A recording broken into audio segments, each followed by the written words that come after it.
Hello everyone, কেমন আছো তোমরা সবাই? আশা করি খুব ভালো আছো। আজকে দেখতে পাচ্ছি এখানে খুব সুন্দর রোদ উঠেছে। তো এইখানকার লোকেরাও কালকে আমাদের একজন বাড়িতে এসেছিলো আমাদের এইখানে পাখাটা সারাতে। এইখানে যেরকম নিয়ম আছে তোমাদেরকে আগেই বলেছি, অ্যাপার্টমেন্টের কোনো কিছু খারাপ হলে আমাদেরকে একটা রিকোয়েস্ট ফেস করতে হয়, ব্যাস। তারপর এখানে এসে এটা পুরো সারিয়ে টারিয়ে নিজেরাই যায় উইদাউট এনি এক্সট্রা চার্জেস। আমরা যে মান্থলি পেমেন্ট বা রেন্টটা করি তার মধ্যেই সেটা ধরা আছে।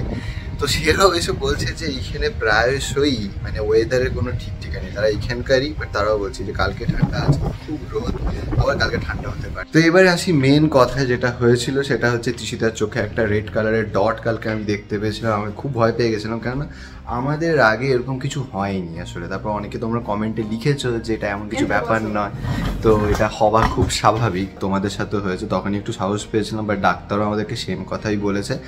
আর সকালবেলা ঘুম থেকে উঠে তৃষিতারটা মোটামুটি একটুখানি ওটা স্প্রেড মতো করে গিয়ে ঠিক হয়ে গেছে। হ্যাঁ, একটু লাইট হয়ে গেছে। আগে যেরকম পুরো ডট বোঝা যাচ্ছিল সেটা কেটে গেছে এখন। এক্স্যাক্টলি, আমাদের আই ড্রপটা নেওয়া দরকার হয়নি, তার আগে অনেকটা ঠিক হয়ে গেছে। হ্যাঁ, তোমরা অনেকে বলেছিলে। আই ড্রপ ডাক্তার দিয়েছে, সেটা আজকে নিয়ে আসতে যাবো। আর আজকে সকালবেলা একটা ব্রেকফাস্ট আমার খুব একটা পছন্দসই ব্রেকফাস্ট করছি এখন। কারণ এইটা আমি বানিয়েছি হচ্ছে সকালবেলায় উঠেই সিমুই। ঘরে বেশ অনেকটাই দুধ ছিল, তো ভাবলাম যে সিমুইটা বানিয়ে দিই, একসাথে খাওয়াও হয়ে যাবে দুধটা। আর সিমুইও আমার খুব ফেভারিট যেহেতু, আর সৌরদীপ্তরও খুব ফেভারিট সামহাও। যে সৌরদীপ্ত চালের পায়েস খুব একটা পছন্দ করে না, ওর সিমুই খুব ভালো লাগে খেতে। সো এখন ব্রেকফাস্ট করছি হচ্ছে সিমুই আর মুড়ি। এটাকে একটুখানি আবার ফ্রিজেও রেখে দিয়েছিলাম যাতে একটু ঠান্ডা হয়ে বসে যায়, কারণ সিমুই আমার সবসময় মনে হয় একটু ঠান্ডা হলে বেশি ভালো লাগে খেতে। সকালবেলার পর থেকে আর একেবারেই ভিডিও বানাইনি আজকে। সেটার কারণ হচ্ছে যে তৃষিতার যেহেতু গতকালই চোখটা ওরকম হয়েছিল, আমি বললাম আজকে একটু কম স্ট্রেস দিতে চোখের ওপর। আর আমার তো সারাটা দিন কাজ ছিল, এই জাস্ট এখন 8:20 বাজে। অফিসের কাজ বুঝতেই পারো, চলতেই থাকে। অফিসের কাজ জাস্ট শেষ করে ভাবলাম ব্লগটা আমি শুরু করি। আর তৃষিতাকে বলেছি ওই ঘরে একদম অন্ধকার করে বসে থাকতে। এখন ম্যাডাম উঠে যায়, আমাকে ডাকছে। আমি বললাম যে ঠিক আছে, আমি একটু কাজ থেকে উঠি। আর তৃষিতা কী করছে চলো দেখা যাক। ম্যাডাম, চোখ কি ল্যাপটপ এখানে পড়ে, এইখানে কি বাবা আলাদাই তো একদম চলছে। ঠিকঠাক আছে? দেখি চোখটা দেখি আবার। না, আমি তাকাতে পারছি না, এখানে দুম করে এসে লাইটটা জ্বালিয়ে দিলে। তাহলে একটু পজ করা হোক, কিছুক্ষণ পর আবার তাকাও। তো শেষমেশ চোখ এখন ঠিক আছে? এখন তো ঠিক আছে। চোখে যেটা হয়েছিল সেটা পুরো মেল্ট হয়ে চারা চোখে ঘুরে গেছে। দেও বদমাশি। মানে ঠিক হয়ে এসছে, তাই তো? মানে অনেকটা লাইট হয়ে এসছে। এখন তুই চোখের মাথার উপর ব্যথাটা করছিল, বাট আমি জানি না, এখন কমেছে, অনেকটাই কমেছে। সাইনাস বা মাইগ্রেন কি বলবো জানি না। মাইগ্রেন মেবি মাথার পিছন দিকে হয়। এখন আমার যে পেনটা হচ্ছে এইখান থেকে এরকম যাচ্ছে, এটা মেবি সাইনাস হচ্ছে। সো এটা না, মাইগ্রেনের পেনও চোখে হয়। তাই? হ্যাঁ, আমার এই বিষয়ে আইডিয়াটা খুব কম। তো এখন আমরা সেজেগুজে রেডি হয়ে গেছি। কেন হট করে সেজেগুজে রেডি হয়ে গেছি তার কারণ হচ্ছে বিদ্যাদি হট করে আমাদেরকে ফোন করেছে। মেনলি আমাদের দুজনেরই কথা ছিল ওর সাথে। তো আমার বলছে কি হ্যাঁ দাঁড়াও, তোমার সাথে কথা যেটা ছিল সেটা বলছি।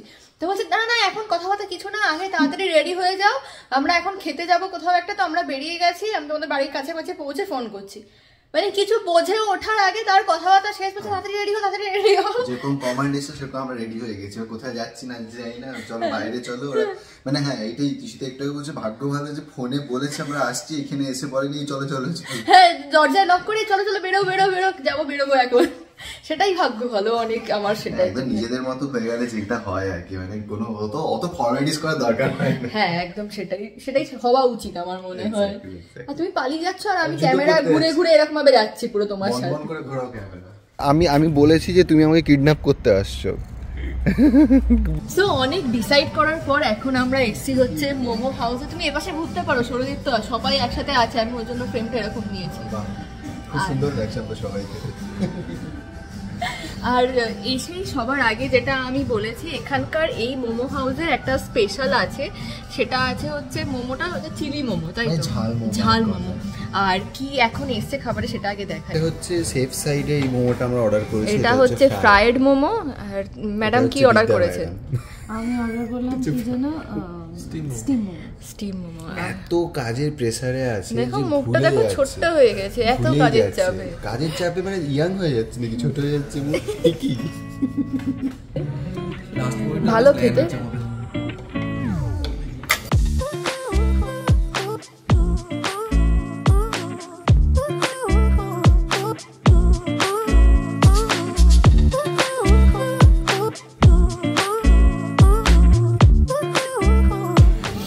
সসটা এত ঝাল, যায় যেই খাচ্ছে মুখের ভেতরে হাওয়া দিচ্ছেন ঠান্ডা করার জন্য ঝাল। মনে হচ্ছে মানে ফার্স্ট এখন অর্ডার করবো ভাবছিলাম, কি খাবো না খাবো আমরা সবাই ডিসকাস করছিলাম। 3 ধরনের মোমো তো অর্ডার করা হয়েছিল, এখন আরেকটা নাকি ফ্রাইড রাইস চলছে, সেটাও মানে আমাদের কাছে মানে রাক্ষস ভর করেছে আমাদের উপরে। মানে বন্ধুরা মিশে খেলে না মানে কখন যে কত খাবার হয়ে যায় সেটাই হচ্ছে মেন কথা। তো এই যে একদম মানে বাড়ি অবধি এখন পৌঁছে বললাম এসে থেকে যেতে পারতে। নতুন চাকরি পাওয়ার পর যেন ট্রিট দিতে নিয়ে গেছিল এটা আমাদের। না এটা ছোট ট্রিট বলেছে, বলছে এটা স্টার্টিং ট্রিট, এরকম চলতেই থাকবে সারা বছর ধরে। ট্রিটটা বাড়িতে হবে। হ্যাঁ তাই তো ঠিক আছে। অনেক রাত হয়ে গেছে আর জ্বালাবো না, চলে যাও। সো এই ঢুকলাম বাড়িতে, বিশাল মজা হয় যখনই ওদের সাথে দেখা হয় না, পুরো একদম মানে একটা হয় না যে একটা প্রচুর কাজের চাপ বা প্রচুর একটা লোনলিনেস ফিল হওয়া, সব কিছু এক ধারে কেটে যায়। মানে জাস্ট এরকম হয় ওদের সাথে আড্ডাটা সব মনে হয় যেন ফ্রেশ হয়ে গেছে, মাইন্ড ফ্রেশ হয়ে যাওয়ার আড্ডা হয় একটা। ও আর একটা কথা বলা হয়নি, যেটা হচ্ছে বিদ্যাদির কাছ থেকে আমি আজকে একটা নতুন শাড়ি কিনেছি। তো এই শাড়িটা আজকে দেখাচ্ছি না, কালকের ব্লগে দেখাবো, কারণ ডে লাইটে এই শাড়িটা সব থেকে বেশি সুন্দর লাগবে ওই জন্য।